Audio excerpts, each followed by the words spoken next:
What's up, everybody? Welcome back. Welcome to the channel. So today in this video, I'm going to be sharing with you 3 mistakes I made when starting my government contracting business and how I overcame them to grow a $1 million business. So start where you're at. Even if you're looking to get your first 6 figures, this works. All right.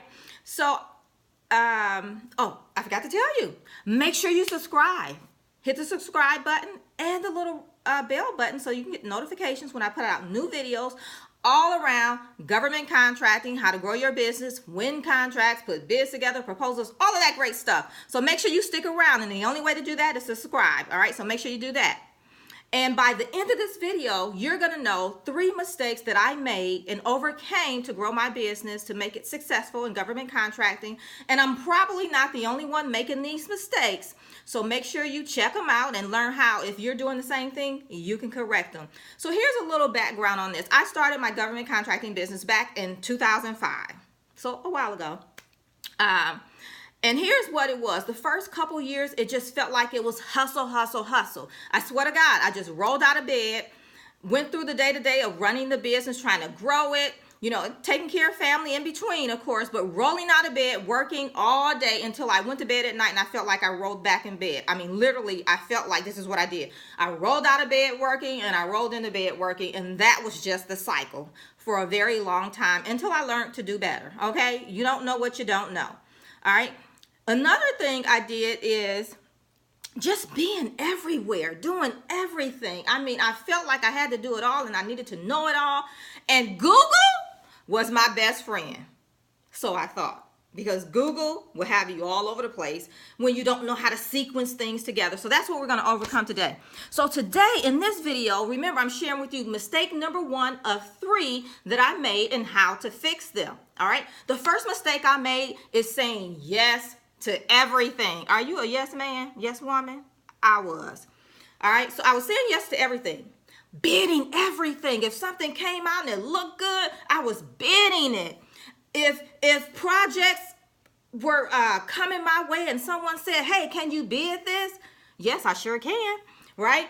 Events. I went to so many events that was probably worthless, no results. And the reason I went, why? It's because someone said I needed to be there. So those are some of the mistakes I made in growing my business because I didn't know better, right? If somebody invites you to an event, you figure, okay, well, I need to be here. They're saying, Felicia, come. Well, really, maybe they were just trying to get their numbers. They have quotas and things, so I don't know, but I didn't get anything out of it, okay? And here's what I want you to do. Take a moment, comment below, and tell me what you're saying yes to, and now you know you need to start saying no. Put it in the comments below. I want to know what you're saying yes to because, hey, maybe I can help you fix it if it's not one of the ones that I'm covering, all right? So let's get into the actions you need to take to correct this. Always saying yes to everything. I'm talking about bidding opportunities because all bids are not a good fit for you. You may think they are, but they're not. I can ask you a few questions and we can narrow it down really quickly. Also, your business preference. That's the action step number 1 you need to take. If you don't know what your business preferences are, you need to figure that out. It will help you and aid you in looking at bidding opportunities and see if it really is a good fit for your business. Okay?